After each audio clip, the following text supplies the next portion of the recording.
I know a lot of students have this misconception because a lot of them are undereducated on mental health, but also there are administration and teachers that may have this misconception as well. But because people don't really understand the role of a school counselor, they will literally just plug them anywhere.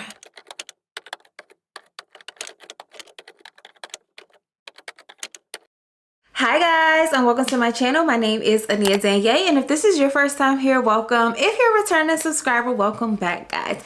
As you can tell by my title, this is just a follow-up from the last video I posted. I'm going to talk about things that you guys didn't know high school counselors do in a private school setting, okay? So when you hear high school counselor, you may think, oh, helping with schedules, college applications and things of that sort. Well, I'm in a private school and my job title and my job role is a little bit different than that of a traditional high school counselor. So I'm going to tell you all about it in this video. We're going to cover some myths and then explore some facts. I'm going to tell you guys a little bit what my job looks like, and then I'm going to share why this role matters so much. Okay, just some background for those of you who don't really know me. My name is Aniya and I do work at a private Catholic school, guys, and I'm the high school counselor. My actual job title is Dean of Student Culture and Student Counseling. This role is two different roles combined together. So I'm not going to be talking about the Dean of Student Culture as much as I'm going to be talking about the Dean of Student Counseling, okay? When I first entered and to apply for this role, guys, I did not have any license, I did not have my master's degree yet, and I didn't know what I was getting myself into. When this job was presented to me, it was explained that it was just focusing on mental health. So that right there is my dream job, okay? Because yes, academics and scheduling and college applications, that's a little bit of fun sometimes, but really my biggest thing is mental health. How do we break the stigma around mental health, especially of people of color? And that is the community and population that I mostly work with. Once I heard that I was only geared towards mental health, now granted, I do have students come in, we may have some things that I have planned with them for like academics, like a study schedule, different ways to study, just learning how to do time management and little pieces like that. But I get to explore so much more of the social and emotional learning. I get to talk about the different types of disorders, and I absolutely love that I can pray with my students, which is different because we are in a private school setting, and I believe that if you're working on your mental health, you cannot do that without God. So I like combining the two, and I really like that about my job. That is a little overview about what I do without getting too much into the details, because I will have another like video of a day in the life and a walkthrough if you guys have any questions. So drop them down below. I want to talk about some common myths and facts that people have as a high school counselor. In many public school settings, a high school counselor is known as a support person. So while they're helping students with their scheduling and their college applications, and they may help with a little conflict resolution here and there, a lot of the high school counselors are looked at as like extra support staff, meaning they will be pulled to do different duties, they'll be pulled to watch classes, they will be pulled to do a lot of different things that is not necessarily in their job title. But because people don't really understand the role of a school counselor, they will literally just plug them anywhere. So to all my school counselor friends out there, please make sure your administration knows what your job title is. I'm not saying you can't help out, but please help them understand that your priority in the school is helping the students first, not necessarily teaching classes or doing duties that nobody else wants to do. That brings me into my first myth about this specific position in a private school, guys. I do not handle any transcripts, nor do I handle any class schedules. The way my private school is set up, we have a whole separate college counseling team that will help the students apply for scholarships, apply to college. They will help them with their FAFSA. They'll help them even while they're in school. They will follow our students even throughout their 4 years of college, because we are a college preparatory school and we do not play about college. So I love that there's a whole separate team for that, and it doesn't just fall on me, one person for 300 students. We also have 3 different people that help with transcripts and help with course scheduling. If the kid asks me, what can I do to be in this class? I will send them to that person, because I generally don't know. I don't know the system. I don't even know how to begin scheduling classes. So don't ask me. Another common myth is that counselors are only there for big crisis. As I told you, maybe in public schools, counselors will be there only for big crisis. But honestly, when I was in high school and I had my school counselor, I don't even remember talking to any of them about any mental health or any big situations that I had. As a counselor, yes, we do help in those big crises. However, we are also there in the day-and-day task, setting out many fires. I do have some students that are on a set caseload, and I'll meet with them based on their need, whether it's weekly, bi-weekly, or once a month. And I do have other students who just drop in and we have conversations and stuff, okay? Now, while I am there to help in mostly all of the situations, good or bad, I do love that people trust me enough to handle the big crisis situations and stuff like that. But I also love that I don't have to do it alone. While I am the only counselor there, I work with a team of people, okay? We have an emergency response team, so I can call any of them to help me out as well.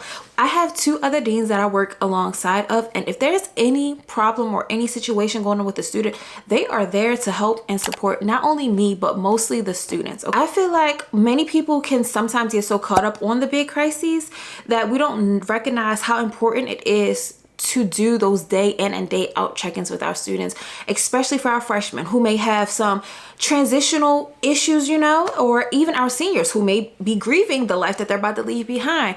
So I just feel like while the big crises are important for a counselor to be there and handle and de-escalate certain situations, we're just as important, even if we're having a conversation with the student or checking in with the student, because you don't know how much a small, simple conversation can bloom into a great relationship, or it can make a student's day. And they could be sharing something with you that they have never shared before, and you just lifted a weight off their shoulder. So please don't try to minimize our jobs, okay? The little things matter just as much as the big things. Number 3, this is a little controversial, okay? But there is a myth that faith and counseling don't mix, okay? I don't know where that myth came from, but me personally, like I told you guys before, I love bringing faith into our conversation. I am granted that luxury where I know in public school, many people are not able to do the same thing as me. However, I love that I can bring Jesus into anything, because while I am a big believer in my faith and I believe that God can solve all things, he can do all things, I believe in miracles, I believe that some mental health disorders, I believe that all mental health disorders can get solved by God just saying so, you know, right? However, I do believe faith without works is dead. And if you're believing in God to change something, you also have to put in the work, right? So if I'm asking my students to do all these coping techniques and things like that, but knowing they're mentally struggling inside and you're not pairing that with faith, it will be extremely hard to do.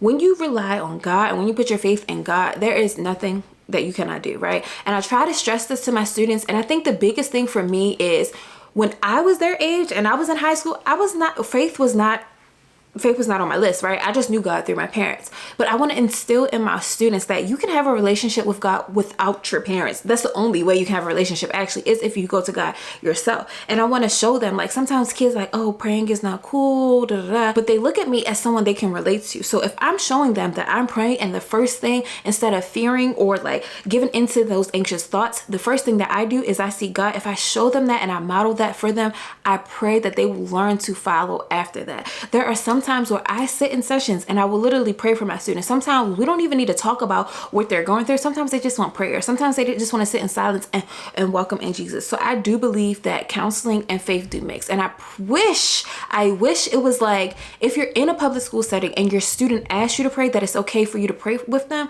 without getting any, consequences. I believe that when you bring your faith into something and you can share that bond with a student, it only strengthens their faith, but it also can help them when you're not there to give them coping tips or techniques. They can always just talk to God and call on God, and you've already instilled that in them. So it's like, why not mix faith and counseling? Okay. Okay, so this brings me to my last myth. A big misconception that many people have is that counseling in high school is the same as therapy. Okay. Now, I know a lot of students have this misconception because a lot of them are undereducated on mental health, but also there are administration and teachers that may have this misconception as well. Counseling, school counseling specifically, is supposed to be short-term solution-focused therapy, right? When you're in actual outpatient therapy or even inpatient therapy, it's more intensive care, okay? So you're meeting with them probably more often. You have longer sessions. You're actually paying for that, okay? And you may be able to have opportunities for different resources, like whether it's medication, different group therapies, and stuff like that. So I believe high school counselors and outside therapists need to work together. And I always want to do that for my students. So I explain to them, like, while we're talking and I'm here to help you, it's only so much time I have in a day, right? I just told you guys I have 2 different job positions and I have over 300 students. I cannot, even though I would love to talk to my kids all day and help each and every one of them with their issues, I cannot. I am limited by time, guys. And I'm also limited with how much I can give them and share with them. I always like to have different resources where I can refer my students for outside therapy. Some of our students may deal with more complex trauma, and I'm not necessarily licensed to work with all of their trauma or all the things that they're going through. So I may want to refer them to somebody who specializes in that, who can give them a better care than I can. Even have them connected to some outside wraparound services like case management, which a lot of our families and the community that I work with could benefit from. So I think it is important, because my kids will ask me, well, Miss, why can't you just be my therapist? Like, I'm here to help you in school, and I can give you the coping techniques and skills and stuff to help you outside of this when we're not together. However, if you're looking for something that you want to deal with the root and dig a little deeper, I always recommend them to get into therapy. A lot of our students of color also come from the mindset, background, and notion that, you know, mental health is something negative. A lot of them do not even want to get into therapy, maybe because of what they heard or their parents won't allow them. But I like to use that time to break that barrier and explain to them, like, yes, counseling is good, but also, you know, therapy is good as well. I always share with them, like, therapy, you know, therapists have therapy, school counselors have therapists as well. And they're always like, oh my gosh, really? And I'm like, yes, like, I don't know, guys. I think it's really important to educate the students on the difference between school counseling and also the importance of outside therapy with inpatient or outpatient therapy. Now, I do every single thing that I can. I did mention like groups and stuff like that. So I want to bring different programs to my school where kids can be exposed to like different group therapies, whether it's a grief group, whether it's a, you know, anxiety group, a eating disorder group. But it's only one of me, and I keep stressing this. But if I get more resources, which I'm praying I will, I want to bring different programs so we can open up those resources, because we know that people who may have a lower income have different barriers to getting the help that they need, and then different mental resources that they need, okay? Because insurance is a real thing, guys, all right? Insurance is a very real thing, and not everybody has the same access to insurance. So the more that I can do and provide in my school for free, the students can have access to and can educate them on and help them, and not only help them but also help their parents. I don't think some people understand how important mental health is, and once you start taking care of your mental health, how much your world can change, your perception on life can change, okay? Your outlook on life can change, and that can change the trajectory of your life. So I yapped a lot about the different myths and stuff like that, and if you guys know of any other myths or ideas that you have that you think a school counselor does and I can debunk it, I will. So leave them down below. The role of a high school counselor or school counselor in general is so important, but especially a mental health school counselor. For all the reasons I just mentioned, so many students do not have the same access as somebody else would, right? Now, in a public school setting, we don't do testing. So we will send them to a public school, you know, to go get testing, whether it's for ADHD, if they need IEP or a 504, we will send them to go get the proper testing. However, it is so important to do mental health initiatives, just to expose them to what mental health is, how to take care of it, different symptoms to look out for, how it shows up in you specifically. If I'm Black or my students are Hispanic, how it may show up in their family versus a white family versus an Asian family, you know, just different things so I could educate them. Education, education, education is key. And high school is such a pivotal and transformative moment in a person's life. So just to be there and give them the tools and equip them. I told y'all about my freshmen and my seniors. I feel like the freshmen and seniors, they get the most like big transitional periods, right? Sometimes we often forget about the middle, like the sophomores and the juniors.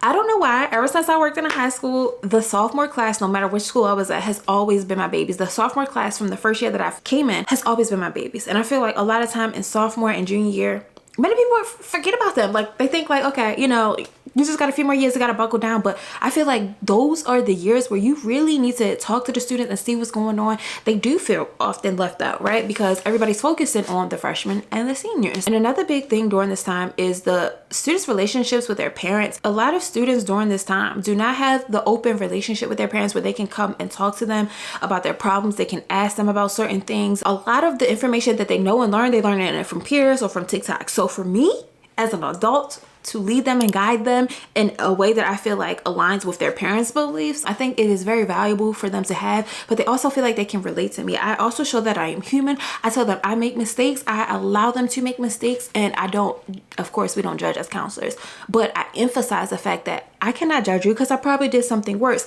And if they allow me to self-disclose, I will. I love when my students ask me questions. I love when they see that I'm a real adult. I love when they see that I failed many times in my life. I've been in big trouble in my life, but I'm here right now and I have so much to show for it. I just tell them, so if I can do it, I know y'all can do it. And my kids are a lot smarter than me. So no, I am not just the person that is moving schedules around or scheduling testing or even printing out transcripts. I do so much more than that. I feel like this position is so important because I'm equipping students for the rest of their lives, right? Through the hard moments in their lives, through the happy moments in their lives. I'm teaching them the skills to learn how to express their emotions and communicate effectively.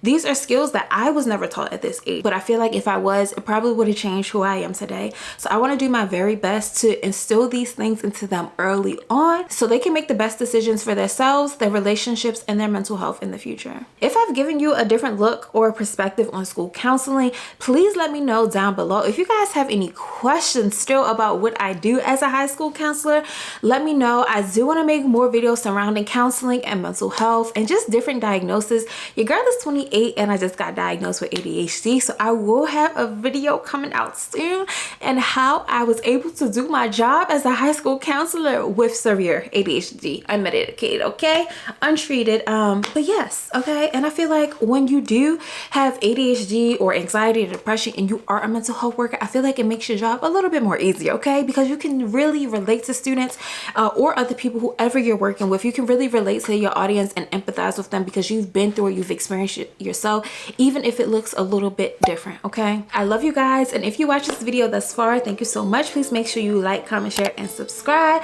and I'll see you guys in my next video. Bye.